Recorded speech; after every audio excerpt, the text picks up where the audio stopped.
Hi guys! So by now you have prayed and read the story with your family, as well as looked for words that you know.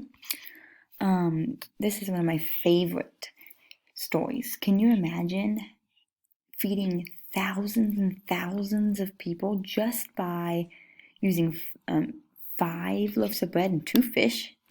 Now, it's important to remember that the 5,000 people are only the men. That doesn't count all of their children and their wives and any women that were with them. So it was actually probably much more than 5,000 people. See, it says one day, 5,000 men plus women and children.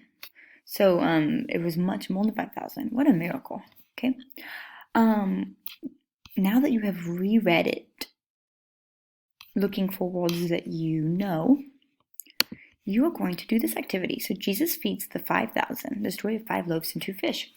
This says main character, setting, problem, solution, and moral. Now, moral is just another way of saying what is the lesson of the story. And then here you're going to draw pictures of the important details. Okay.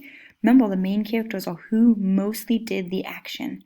And mostly did the action can be more than one people. Notice it says main characters instead of character. So who mostly did the action in the story? Where was the setting? Where did it take place? What was the problem? And how was it solved? And then what was the lesson of the story? What important details in the story did you see? So print it out if you can and fill it out for me. I can't wait to see what you draw. Thank you for all your comments and questions and your pictures. Please feel free to add lots more. I am here for you whenever you need help. I love you guys. Have a lovely day.